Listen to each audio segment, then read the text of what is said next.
Welcome to Virtual Antics, your go-to podcast for digital entrepreneurs, powered by Nandora.org and NG Virtual Assistant. We're here to guide you through every aspect of business, from networking to lead generation and so much more.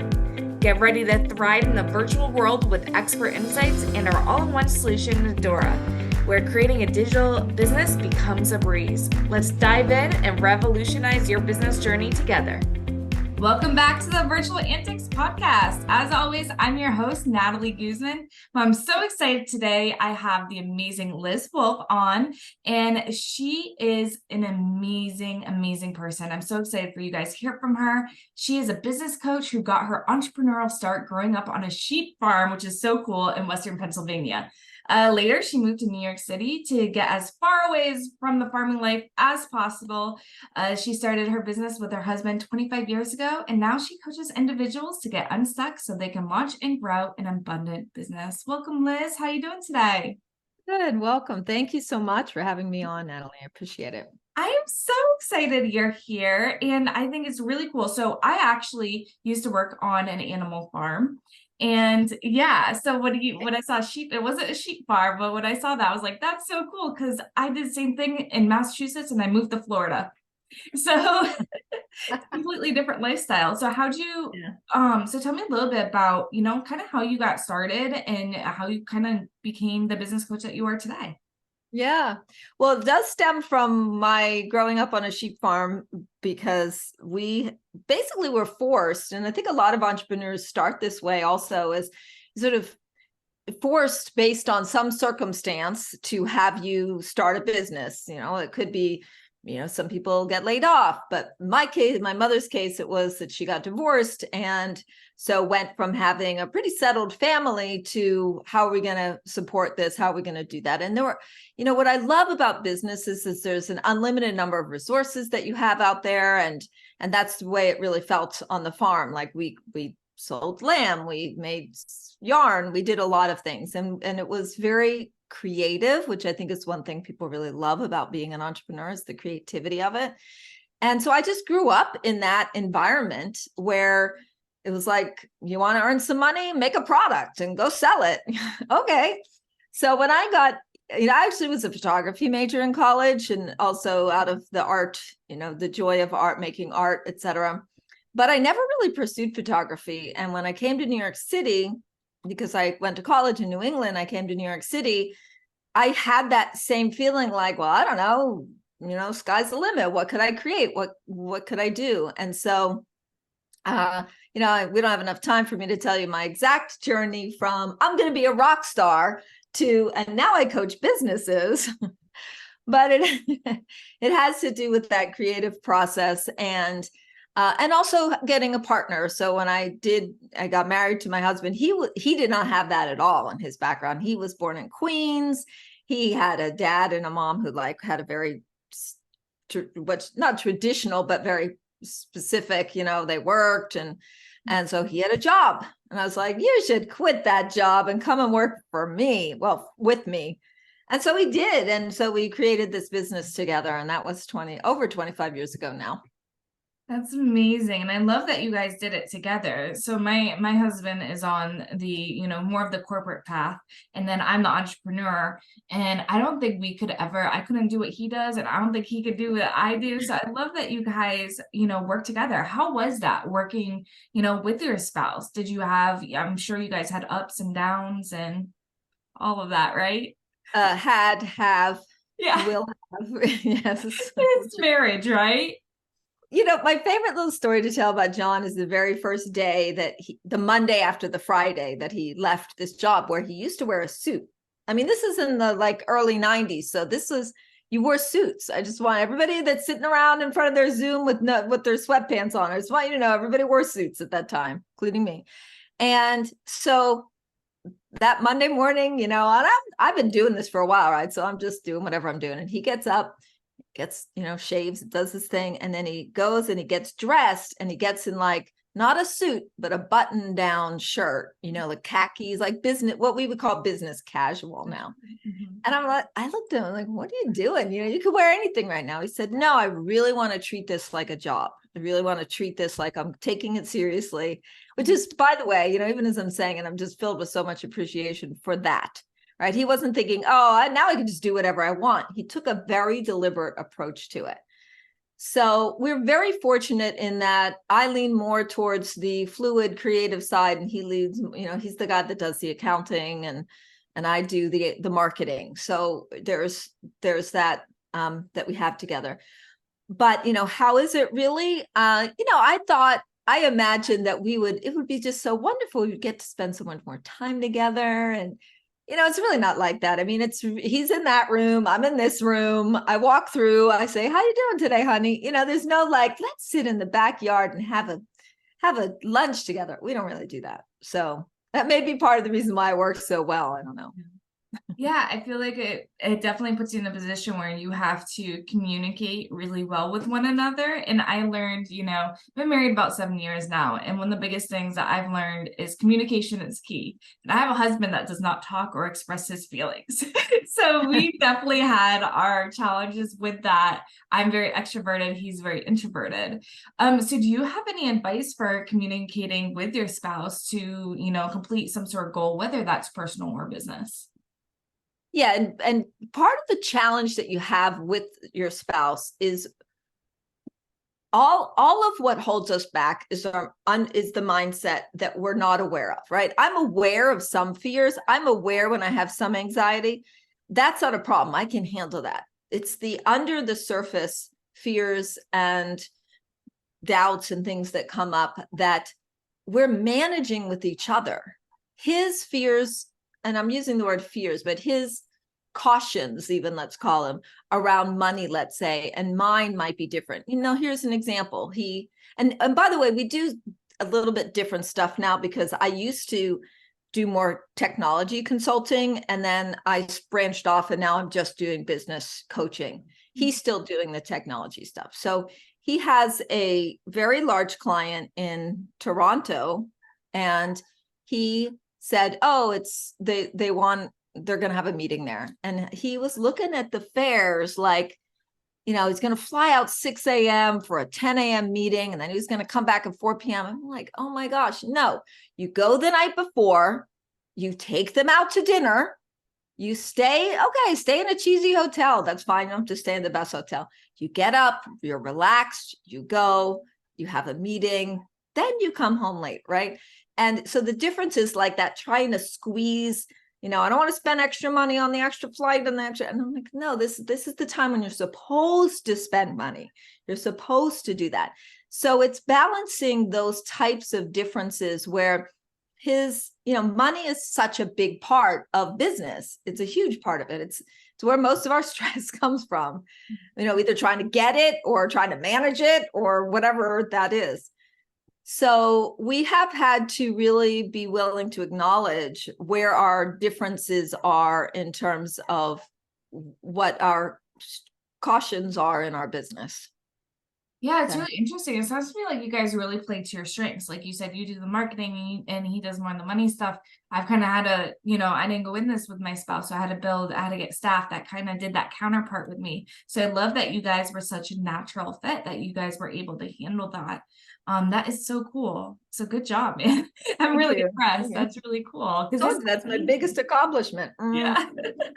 27 years, actually. And being married. It's one thing to be in a partnership with somebody for 27 years. Yeah. And we have 2 children too. So that's a whole thing. But yeah.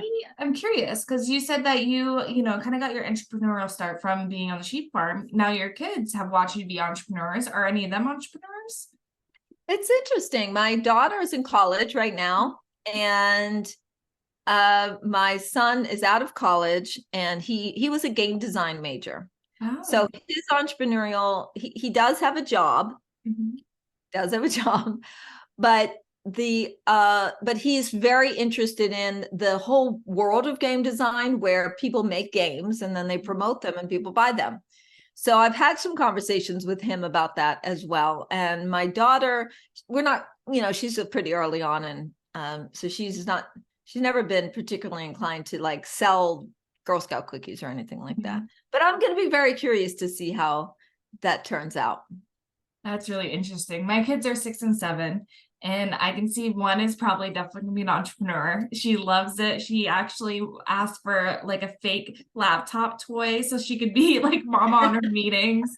She's my little mini me. And then I feel like my son, though, I think he's gonna follow his dad and be something law enforcement or something in sports. He's very athletic. But it's insane how, especially like with the gaming world, my son does computer coding and he does Minecraft. He's only 6 years old, mind you. And so it's crazy how big that market is really going to be. And now they're actually creating video games and in replacement of medicine. So like there's an ADHD video game that just came out and they're trying to help people with ADHD by playing a video game. So there's some really cool things. I love, going into the whole gaming world and doing a lot of research on it. It's really, really interesting. All the things you can do entrepreneurial wise. I will tell you that my son met his girlfriend through Minecraft. So that could be in the future. Your son is already playing Minecraft. That's where they met. It's a big online community. And that's cool. She lives in California, and now he lives in California with her. So I love that story. Yeah, he has it's really cool because he can learn how to do computer coding. To build he builds these amazing like mansions. He built me one with my own little computer office. It was adorable. And I was like, this is so cool, that he's like, Mom, look, I'm putting these numbers and these letters in. I'm like, that's coding. I was like, you're doing coding. And so it's really impressive, just how young they start. He did do one computer class before he got into Minecraft. But I don't think he really remembers it. He was really young. But I just want to, give him those skills because he likes that stuff, so doing it in a healthy way. So that's awesome. Now you're doing business coaching now. So what type of coaching are you doing? Who do you help?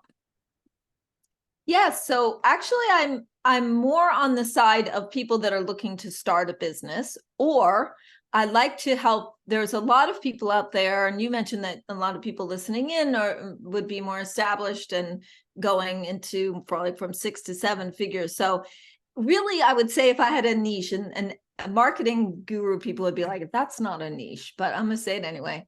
My niche is people who feel stuck in some way. So I'm really good at helping people get unstuck, to figure things out, to be a sounding board. Obviously, strategy and mindset is a really big part of growing your business. So but even successful or people that have been in business for a while, sometimes you get to a point where you're like, I don't know, like me, do I want to keep? I had a very successful business. I had a lot of clients doing corporate training. It was still my business, but I wasn't employed by them, but I did that. But I was like, how many Excel classes can I teach? And it doesn't matter how much money you're making. That's part of the entrepreneur life, is to be able to choose what you want to be doing. And I think a lot of people feel stuck around that. So any like sense of I need new direction, or I want to expand, that's where my niche is. Oh, that's really cool. I actually been thinking a lot about this and kind of what you teach, because I've been trying to choose 3 CEO tasks that I want to focus on this week. And I actually have this piece of paper where I wrote them down so I can see them. Can't really see with my Zoom background, but just 3 things that I want to focus on that no one else can really do in my business, because I do have a team. And those are things that are going to move the needle and also put me to my goals, but also I like to do. So I think that's super important. I think a lot of people need that guidance and they need that support, because when you have a business coach, you're no longer doing it on your own. You have the accountability, you have that person to push you forward. So I always tell people, find a business coach. That's why I interview a lot of them on my podcast, because it's so important that you have that support. What type of, some coaches do like group coaching, some do one-on-one. What is like the schedule and routine kind of like within your coaching? Yeah, I mostly focus on one-on-one coaching. I will say that I love to do group coaching. I actually love the dynamics of groups together, and I love to bring groups together. I actually lead a lot of bluegrass jams in New York City. That's something that I do. So I really love the idea of community. I do find that people that are very specifically focused on either starting a business or growing their business typically want one-on-one time because they want to be able to go over their problem. I've been part of many groups, again, loved it. Did not like the part where I got 15 minutes to ask my question. And then if I didn't get it answered in the 15 minutes, I had to move on. So I didn't love that part. So anyway, that's why I think one-on-one coaching is so valuable. But groups are great. I love them as well. Yeah, I went to one that was actually like 2 hours long recently. I was trying out different mastermind groups.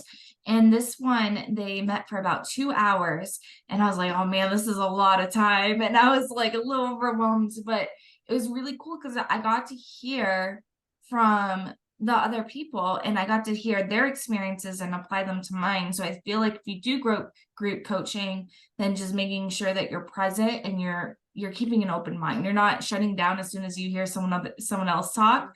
I know I'm guilty of that. Is sometimes I'll be like, this doesn't have to do with me, so I won't listen.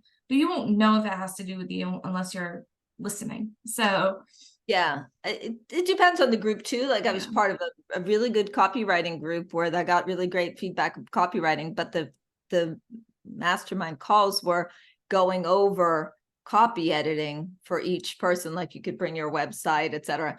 And that got to be like, okay, I really don't care whether or not she uses gray or blue on her.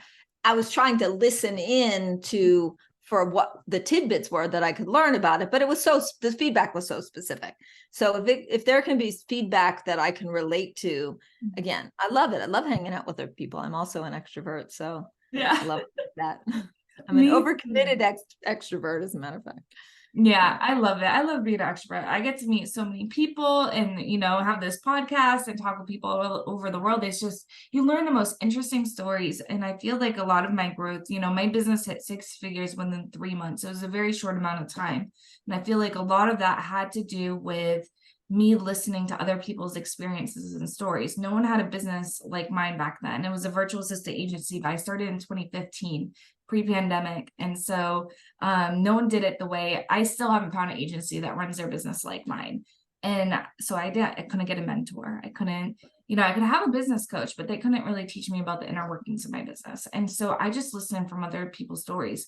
I listened to people that, cleaned houses, people that mowed yards, and all these things that had nothing to do with my virtual based computer business. And I learned so much that I was able to skyrocket my business. So I think listening is it's just really, really important when you're an entrepreneur. Is there any books or any learning materials that you've turned to that have really helped you within your career?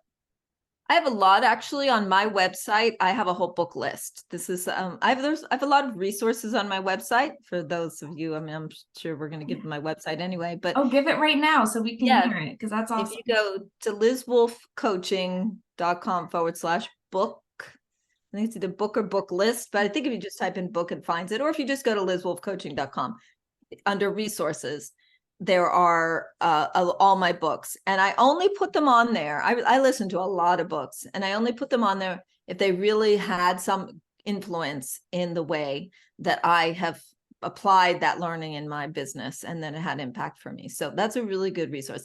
I actually have a couple of my own books, so that those are also on there. They're what they call short books. They're easy to read. I have one about asking. I have one about your business vision.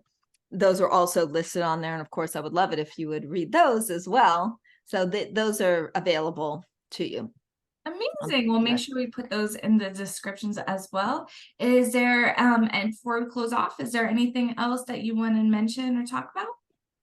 Sure. I do want to, there was something that you said earlier about our different styles. So John's style versus my style. So what I wanted to offer to your listeners as a way to get to know me better, but also to something of value for you, is I recently created a quiz. And the quiz is to help you understand your CEO leadership style. So it's lizwolfcoaching.com/quiz. That's Wolfe with an E, by the way. And so there are 4 entrepreneur CEO types. There's a chief empowerment officer, a chief expert officer, a chief excellence officer, and a chief enthusiasm officer. And once I really learned about those different things, so I'm a chief enthusiasm officer. I'm like, yes, let's get the word out. Let's go. John is a chief excellence officer, where he's very like, okay, what's our standards here kind of thing. So different mindsets. And I think this is one of the reasons why people get stuck, is because they're butting up against what they think they should be doing, even though it goes against their own natural way to do something. So a very simple example of that is, a lot of people come to me and go, do I have to post on social media because I hate it? And I'm like, of course you hate it, because you're not a chief enthusiasm officer. You don't want to be out there rah-rah. You just want to get in and do your work and go home. So that is a really fun, it's a short quiz and it's really fun. And there's a lot of valuable content in there. So I welcome anyone to take that as well. Awesome. Well, it's been so amazing having you on the show. I can't thank you enough for coming on and sharing your experience.